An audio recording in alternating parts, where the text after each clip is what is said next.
Okay, we are talking about connective tissue and the impact of connective tissue on anti-aging health and vitality.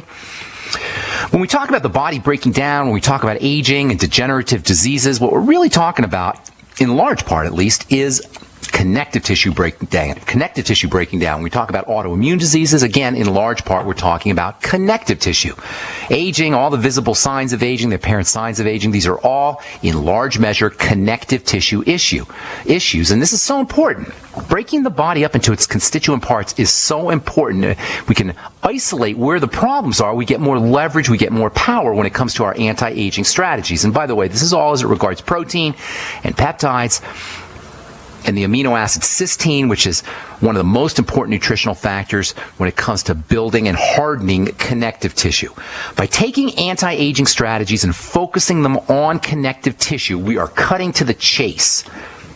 We're fine-tuning our anti-aging supplementation and dietary and lifestyle strategies in terms of the specific component of the body that needs to be addressed. It's not the surface that needs to be addressed, the epithelia. It's not the nerves, largely, that need to be addressed.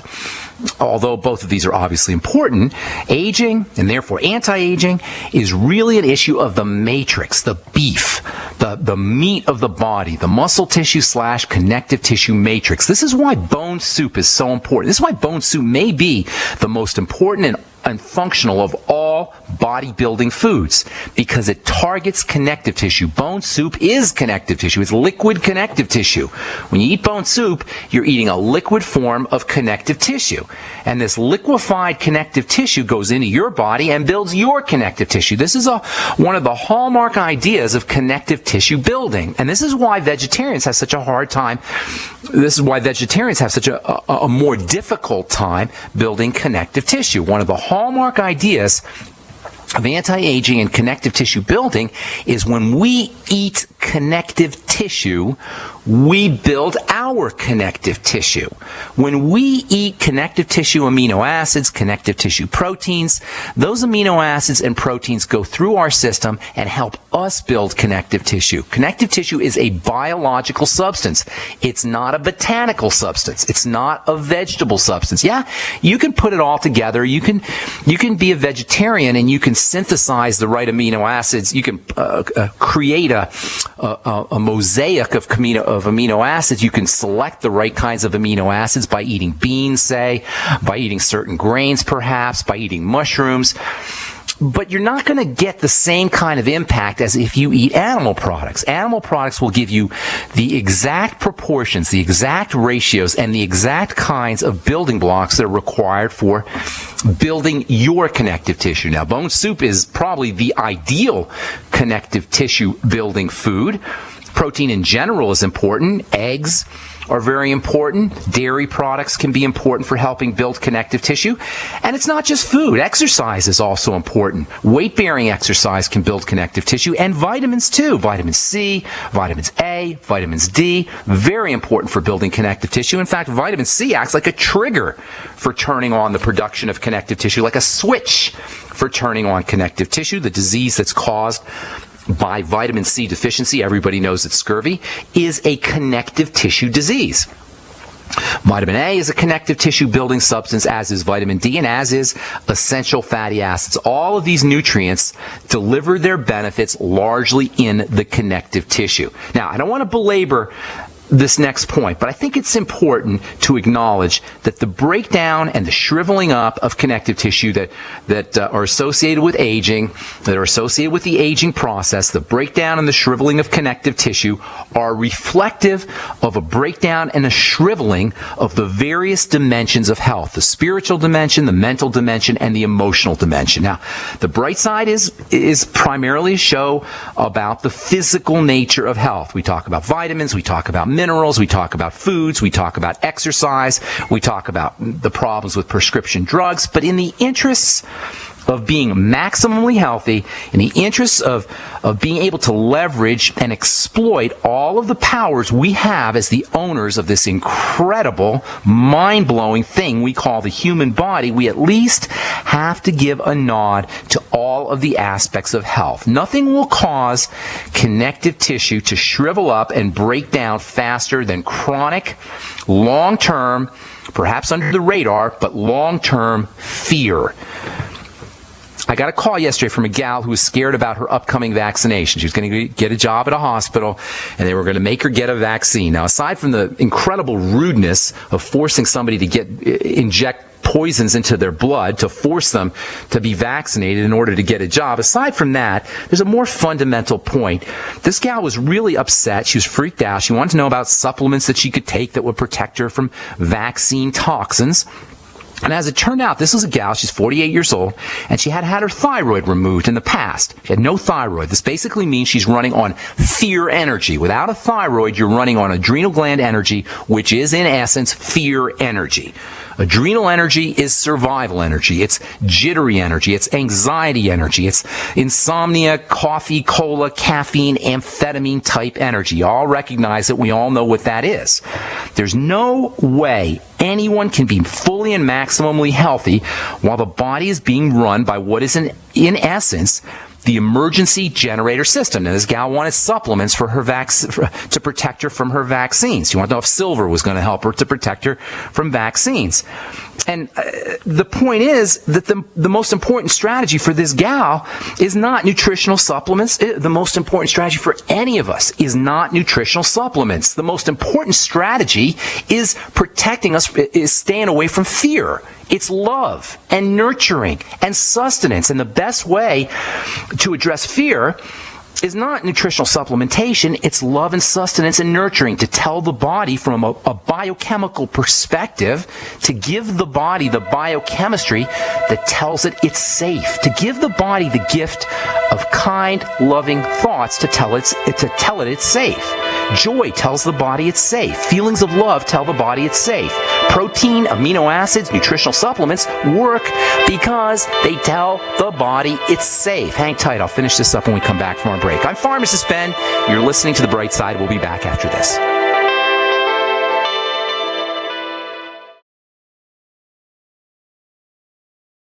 We're talking about connective tissue and how the importance of breaking the body down into its component parts in order to address health challenges. I was reading my Facebook page here, or a Facebook page, while we were on break. A guy named Brady wrote a little note. He says he's looking for some advice. His question is if anyone can direct him to anything that can reduce the puffiness and swollen look of bags under his eyes. So this guy Brady continues on saying that he blames his congenital eye condition. His left eye is underdeveloped and his eyes are smaller than they should be, and he wants to know if somebody has a skin cream or a technique to reduce the puffy look. And I'm going to write this guy a letter back, and I'm going to address his question personally, but it reminds me of the basic fundamental misunderstandings that we have about how the human body is structured.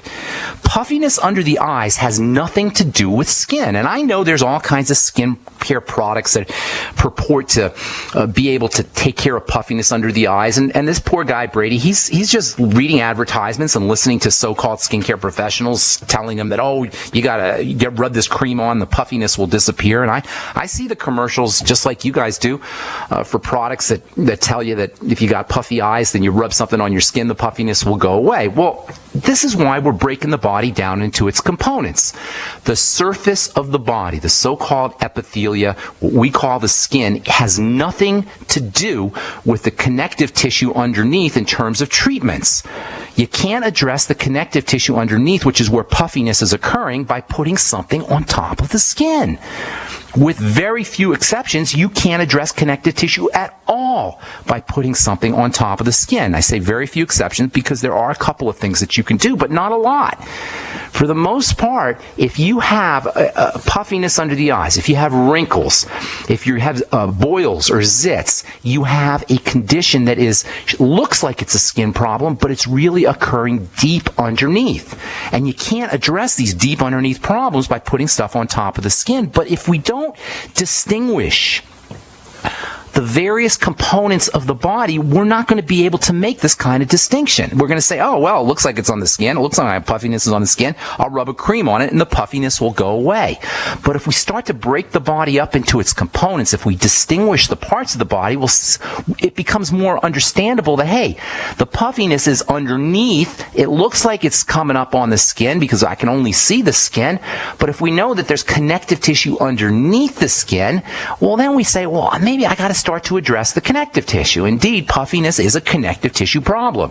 The connective tissue called the blood and the circulatory system. The blood and the circulation are part of the connective tissue. If you have puffiness anywhere, you got a connective tissue problem, not a surface problem, which means you got to address the connective tissue. Now, before we went to break, we were talking about non-nutritional strategies for addressing the connective tissue, and the most important is to let the body know it's safe under conditions of threat, under conditions of survival, under conditions of emergency, whether these threats and survival or emergency conditions are psychological or mental or emotional or spiritual or physical, the body will shrivel up.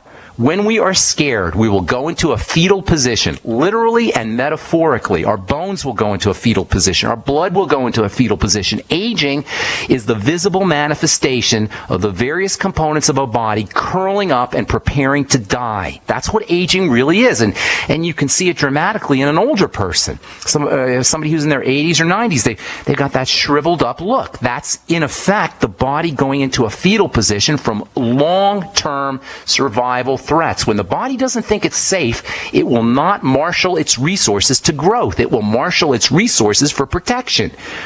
Protection and growth are opposites. You can either be safe or you can either thrive. You're not doing both. If you're concerned about safety, and there's a real important metaphor in terms of our government and in terms of just walking through the airport. If we have a governmental system that is obsessed with keeping everything safe, keeping us safe purportedly, it will prevent us from thriving. And that's what's really wrong, in my opinion. That's what's really wrong with our political system and with our social system. We're so obsessed with safety, we're so obsessed with certainty, we're so obsessed with security that we have deprived ourselves of our ability to grow and to thrive.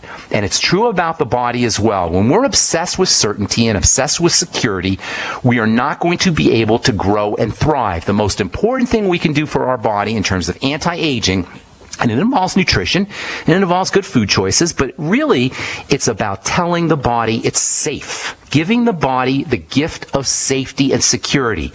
Giving the body the gift of kind, loving thoughts that tell the body it's safe. Giving the body the gift of joyful thoughts that tell the body it's safe.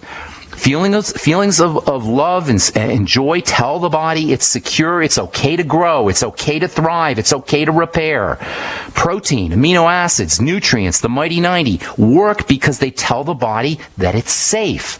Abundant nutrition, which is what supplements do, the BTT, the Beyond Tangy Tangerine, the Essential Start Pack, they work because they're telling the body it's safe. They communicate the message to the body that the world has abundant resources, there's plenty of food, there's plenty of nutrients, and it's okay to shunt energy to direct resources to thrival functions like growth and healing and repair and defense, all of which are the hallmark signs of anti-aging and a healthy body. On the other hand, feelings of fear, thoughts of fear from a biochemical perspective tell the body it's not safe. Fear of vaccines, fear of mercury, fear of the New World Order, fear of the government, fear of the police, fear of our parents, fear of our wives, fear of our mothers-in-law or anything else is never, ever in the body's interest beyond an instantaneous getting the heck out of that situation. Chronic, long-term fear is not in the body's response. If anything you read about or hear or watch on TV provokes a fear response, you can rest assured that while you're in that fear response, your body is contracting, your body is shriveling, you're running higher risks for degenerative diseases, you're running higher risks for immune problems, you're running higher risks for cancer and for shingles and for every other horrible thing that you could think of happening to the body. Fear moves us on the highway of degeneration, on the highway of accelerated aging, on the highway of wrinkles and early death. Watching the news is a type of slow suicide, and it's no wonder that there's a close relationship between the news and the military-industrial complex that thrives on our fear. This shriveling up, this fear contraction response is the aging response. It is the degenerative disease response, whether we're talking bones or muscles or organ systems or whatever. All right, I'm Pharmacist Ben. You're listening to The Bright Side. We're coming back with your phone calls right after this. Don't go away. Tomorrow we'll continue talking about building connective tissue. I'm not going to talk anymore about fear, although it is really important, super important. So many times we focus on the physical aspects. We forget how important the emotional and mental and indeed spiritual aspects are when it comes to building the body and keeping degenerative disease at bay and helping us live our God-given allotment, our divine allotment of 120 or so years. Okay, let's see. Time to hit the phones. Queen Latifah, I think we talked to you yesterday. Is this Latifah in Missouri? What's going on? Yes. What's going on, Queen Ben, Latifah? how are you? Doing good. How are you? Oh, good. I'm doing well today. To reiterate what I went over the other day, I'm 9 weeks pregnant, 41 years old, and I have fibroid tumors. Okay. Want some help? Didn't think I could get pregnant because of that, but this is kind of like a miracle to me. Well, your body wants to get pregnant, and you know that's what the body does. That's one of its main things is it gets pregnant. So you're right. Fibroids typically will keep you from getting pregnant, but it's not so much the fibroids that are doing it; it's the cause of the fibroids. Fibroids are caused by manifestation of the stress response. Now, we talked about fear, we talked about stress. Then the stress response doesn't have to only be emotional and mental; it could also be physiological. But for one reason or another, your body is under some kind of stress mode. This is extremely important, Latifah, because you're 41 years old, you got fibroids, and you're pregnant. All of these mean that you have a body that is under tremendous stress.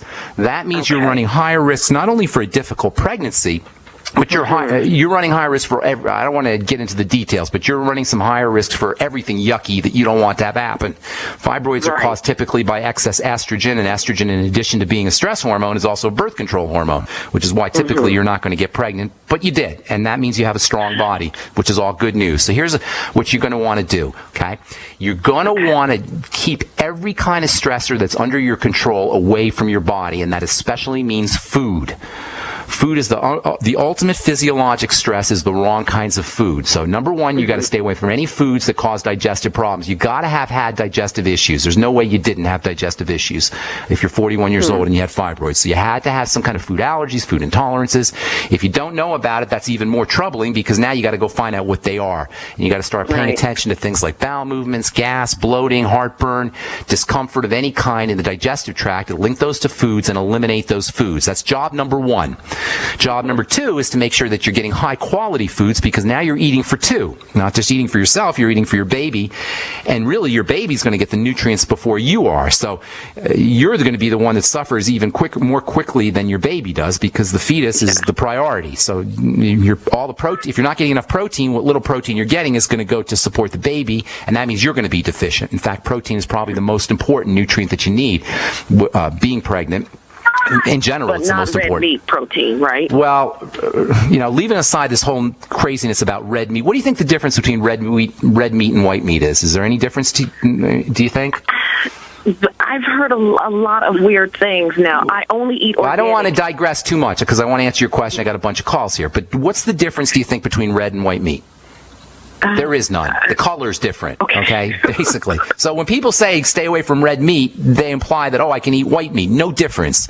Actually, obviously, there's a difference. The difference is in something called myoglobin, which is found in muscle, and it's not found in a certain kind of muscle that's not in white meat. But the meat itself is the same. The problem with meat is the hormones and the antibiotics and how the meat is processed, and it doesn't matter what color it is. Meat is not quality food. However, there is some good things in meat, so I'm not necessarily staying away saying to stay away from meat. Meat can have some value, but be careful with your meat and don't eat a lot of it. If you want to eat meat, just be extremely careful with it in terms of it being organic meat and non-hormone meat, non-antibiotic meat, and don't eat a lot of it because it is difficult to process. But I'm not necessarily saying to stay away from meat, red or white. What you want to make sure, though, that you're doing is you're getting the kind of protein that are found in eggs and found in whey. These are specifically designed for building a baby. Dairy and eggs are designed, an egg is a baby, and whey protein and dairy protein is designed by nature to build a baby. So these are very much in your interest and in your baby's interest, as long as you don't have food allergies, as long as you don't have an allergic response to eggs or to dairy. Some people do. I don't. If you don't, those are but super I heard that dairy can upset the fibroids. Only if it's, please, don't get me all started on here. Okay, dairy cannot upset the fibroids. Some of the components in dairy might be able to do that, and that's why you got to make sure your dairy is clean, and that's why it's probably not a good idea. You probably want to stick with whey protein. Dairy's not going to upset your fibroids. Your fibroids are a sign of stress, and if dairy has anything in it that exacerbates stress, then it might do it, but the dairy itself doesn't do that. So you got to make sure that you're always organic, you're always hormone-free, you're always antibiotic-free. Protein number one. Then you want to make sure you're staying with the Mighty 90, number two. That means all of your basic nutrients. Nutritional deficiencies will be regarded by the body as a stress, and we're trying to eliminate any kind of stressors. Fats, by the way, are particularly important for building the baby's brain and building the baby's nervous system. So make sure you're getting essential fatty acids. The Ultimate EFAs from Longevity are a good essential fatty acid supplement. If you have problems with fat metabolism, and many women do, and many women as they get older have problems with fat metabolism, and many women with fibroids and estrogen problems have problems with fat metabolism, you're going to have an issue around absorbing those fats and fatty vitamins, which are really important for building the baby's body. That means vitamin A, that means vitamin D, vitamin K to a certain extent, and of course essential fatty acids. So make sure you take all of these fatty nutrients with foods, with meals, with your digestive enzymes, and perhaps you want to throw in some lecithin granules with all fatty supplements and fatty foods, and also perhaps some bile salts, B-I-L-E, bile salts, and maybe pancreatin, and I'd be finishing all my fatty meals really with a little bit of apple cider vinegar. So you're focusing on digestive health and digestive wellness. Don't forget the Biolumin Nightly Essence and probiotics. You got to stabilize that gut. Any issues that you have with digestive, intestinal health and the health of the bacterial flora, what they call the biome, B-I-O-M-E, the biome, that is the population of bacteria in the gut, can really cause havoc on the circulatory system as well as on building a baby. Remember, blood and nutrients oxygen and nutrients are being delivered through the blood. If you have issues with bacteria in the gut, you're not making enough, or you got the wrong kind of bacteria in the gut, you're going to have issues with the circulatory system and oxygen delivery to the baby. And by the way, speaking of oxygen delivery, make sure you got your deep breathing techniques. Very, very important. So much more to talk about here. Last thing I want to tell you, though, Latifa, is if your body is under stress, your fetus's body is going to be under stress. Any stress that the mother has will compromise fetal health in several ways. Number one, you're going to have a fetus that's not going to be developing correctly, but even worse, this is very, very important, mothers-to-be, and Latifa, this is extremely important. If your body is under stress, your baby will be predisposed to a hypersensitive stress response for the rest of his life. That means any stress you're under, whether it's nutritional stress through deficiencies or emotional or mental stresses, will make your baby more sensitive to the stress response for the rest of your baby's life. And that's so important. Give your gift the baby of safety and security through nutrition and nutritional supplementation. Hang tight, Latifa. A couple more things I want to tell you, and then we'll take the rest of these phone calls as well. Hang tight. I'm Pharmacist Ben. You're listening to The Bright Side. We'll be back.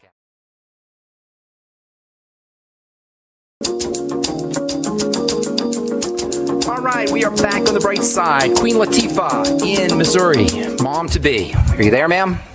Yes, I am. So you get the theme of everything. I told you a bunch of stuff, but the overriding theme, the theme of everything we talked about is safety in the body. Nutritional supplementation to tell the body it's safe, staying away from food toxins and food allergens to tell the body it's safe, supporting digestive wellness to tell the body it's safe, and then don't forget about the real importance of oxygenation, because nothing will tell the body that there's an emergency or its survival is being threatened faster than a lack of oxygen, and your baby is very, very dependent dependent on healthy oxygenation and healthy oxygen delivery through the blood. If you're under stress, your baby will be under stress, and your baby will be more sensitized to stress for the rest of his life. So this is so important. Does that make sense? You follow what I'm saying here?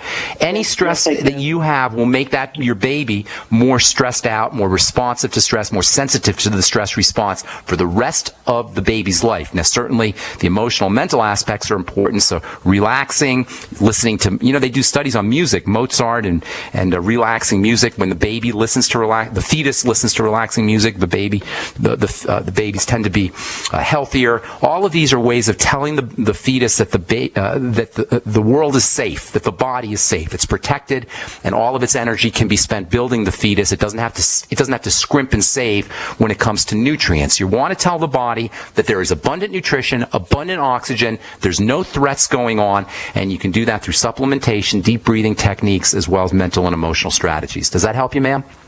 Yes, it does so much. Okay. I feel better good. Already. Oh, that's awesome. And then also, don't forget, I told you about the EFAs, which are important for the baby's brain. Iodine is also important for the baby's brain. Make sure you're getting enough iodine, among other nutrients, but iodine and EFAs are also very important. Congratulations, too. I hope everything works out. And stay in touch with us. Let us know how you're doing, okay, Latifa? Oh, I'm sorry. I just cut you off. I apologize. All right. Moving on. Let's go to Don in Georgia. Welcome to the bright side, Don. What's up? Hey, thank you, Ben. How you doing today? Doing good. What's going on, man? Okay, I have a multi-stack question. I'll try to move as fast as possible because I have more questions than you have callers. Okay. I'm dealing with AFib, which is, I believe, causing a frozen shoulder problem. Okay. I realize when I eat less food that are high density foods, yeah, that I have less problems with the AFib. No my kidding. Question is, yeah. Right. My question is protein. Yeah. I love eggs, but they don't love me. I get crazy gas from it. I've tried the veggie pea proteins and stuff like that. I get horrible bloating. Okay. I'm wondering if I hear that wheatgrass and Rejuvelac has protein in it, but I love those. I don't know if I'm getting enough protein. No, you're probably not. Wheatgrass is amazing. I love wheatgrass, and it is a good source of protein, but it's not going to be enough protein. And the fact that you're having a problem with eggs and with pea protein and other sources of protein tells me that you may be malnourished. AFib is a sign of a body in distress. It's a sign that the body's not getting enough blood, and electrical energy is not being conducted through the heart correctly. It's linked to cortisol and stress hormones, and that stress can be obviously emotional and mental and spiritual, but just from a physiologic perspective, it could have to do with malnourishment. And the fact that you're not absorbing protein is a real red flag that would indicate that you may be having a problem absorbing amino acids and absorbing protein. If you're not absorbing those aminos and you're not absorbing your protein, you're not going to be able to build, you're not going to be able to heal, and that is going to really put a burden on the body. So you want to focus, number one, on helping the body, the digestive system, with its role in absorption. I'd be using probiotics. You may want to get on some glutamine powder, which can help absorption. Certainly staying away from problem foods is in your interest. And then you need protein not only just for overall health and for building and regeneration, but you need protein for building and strengthening the digestive tract, which in your case is really the area that we want to be focusing on. So try the bone soup. Have you experimented with bone soup yet, Don? I haven't tried the bone soup. Go on the bone soup. The bone soup's easy to absorb. It tends not to cause digestive problems because it's liquefied and it's easy to absorb, and it contains specific nutrients for building things, especially nutrients for building the lining of the digestive tract as well as the connective tissue of the digestive tract. Also, in addition to bone soup, you may want to experiment using smoothies. Have you tried whey protein at all? I've tried, the One World Whey is about the only way that I've tried. Do it. That's the best. You don't need anything. It's extremely expensive, though. It's only, that's right. But it's not really that expensive. It's like $2 a dose, maybe even $3 a dose, like a couple hamburgers. It's all relative, It may be expensive in absolute terms. It may be $60 or $70 in absolute terms, but relatively speaking, you're spending $2 or $3 for a dose of protein. Now, where are you going to go to get a good, healthy dose of protein for $2 or $3? Anywhere? Nowhere. So yeah, in absolute terms, it might be expensive, but when you compare it to everything else, it's not expensive at all, and it's well worth it. It's an awesome product. Plus, you're supporting my friend Steven, who does a lot of really good work in the world of nutrition. In any case, whey protein smoothies, bone soup, liquefy your protein, use digestive enzymes with all your protein, the ultimate enzymes, and you may want to try still experimenting with the eggs. Sometimes people can eat raw eggs, but they can't eat cooked eggs. Sometimes they can eat soft-boiled eggs, but they can't eat scrambled eggs. Sometimes if you use your eggs with digestive enzymes that will help you process them. So experiment a little bit, and always finish off your protein meals with a shot of apple cider vinegar, which can help improve digestion and absorption of protein. All right, Don, I got to move on. Is there anything else that you got? Sounds good. Magnesium oxide or magnesium, what's the other one? Glycinate's the best. The Osteomag. Glycinate is the best form. Thanks so much for your call, bro. Thank you. Okay, take care. All right, Lena in Texas, welcome to the bright side. What's going on?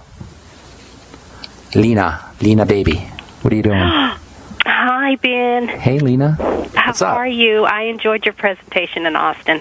Oh, thank you. And Yes. oh, awesome. Oh, thank you so much. I have two quick questions. The first one is about the Knox gelatin powder. Yeah. You said to mix that and drink it right away, or do you let it sit? Doesn't matter if you drink it right away. It's collagen, basically. Gelatin is cooked collagen. It's processed collagen. So when you eat gelatin, Knox gelatin, or the glucogel caps from Longevity, you're eating collagen. You're eating the raw material building blocks for making your own collagen, which is the bulk of your connective tissue. The largest proportion of your connective tissue is collagen. It's the most important protein in the body. When you eat that stuff, it helps your body make that stuff. So yes, it doesn't matter if it's cooked or not. It doesn't matter if it's fresh or not. Just get it in your system. If you don't want Knox gelatin, you can use the glucogel caps, or bone soups will get you some gelatin too. Yeah, I made some of that bone soup. It is awesome. I enjoyed it very much. And then my second question is about the pickled beets. I love beets. Can one eat too many? No. Beets have some sugar in them. Have a lot of sugar in them. That was my concern, yeah. It's the sweet taste that you want to stay away from as best as possible. A tiny little bit of sweetness is good.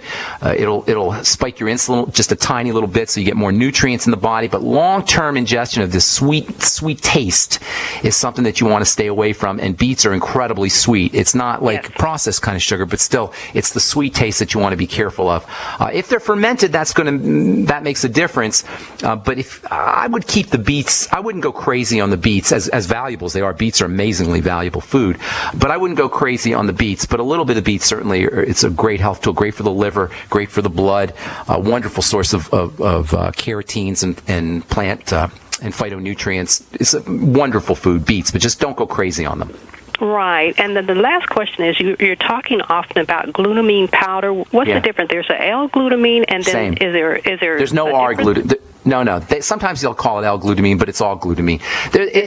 L. Okay. Whenever you see L in front of a chemical, it's to distinguish it from R. L means left, R means right, and there's some chemical reasons why a particular molecule will be designated as a left-handed molecule or a right-handed molecule. Some chemicals need to be in the L form, some need to be in the R form, but all the glutamine that you buy is going to be L-glutamine, even though it may not say L-glutamine. I wouldn't worry about the L or the R. Okay. Okay. Well, you're awesome. Thank you, so Lena. much. Appreciate it. Okay. Dave in Michigan, got a couple minutes here. What's going on? Hey, Ben, love you. Boy, that just threw me off. Sorry about that. Alkaline water, I want to know your opinion. Dave, I can't. Dave, I can't understand you. Talk quieter because there's something up with your phone. Okay, how's this? Yeah, that's okay. You have a bad connection for some reason. What's your question, sir? Alkaline water, and my wife is getting little black, like freckles on her body. All right. Alkaline water is just, in my opinion, a waste of money. By the time the water gets into your system, by the time it goes into your stomach, it's not alkaline anymore. Now, if there's minerals in the alkaline water, you may get some of the advantage of the minerals. But some of these processes that water manufacturers use to alkalinize their water via electrical energy or whatever, I'm not even sure what they're doing. That's really a waste of money. Now, mineral water is a little bit different. That's a type of alkaline water that will get you some good minerals. That's a little bit different. But I wouldn't waste my money on In fact, alkalinization through food is really a very misunderstood and overrated health process, and maybe we can talk about that tomorrow if you want to call back, Dave. Black freckles on the body involve pigmentation. Pigmentation issues are always about stress, cortisol, nutritional deficiency kinds of stresses. They may involve hormones as well. Stress hormones like estrogen may be involved in pigmentation. If you are getting dark spots on the body, consider it to be a sign of an overloaded stress response. Thanks for your call, Dave. All right, I'm Pharmacist Ben. That's all the time we have for today. We'll continue our discussion on connective tissue tomorrow. Have a wonderful, awesome, beautiful day. We'll talk to y'all later, folks. Bye for now.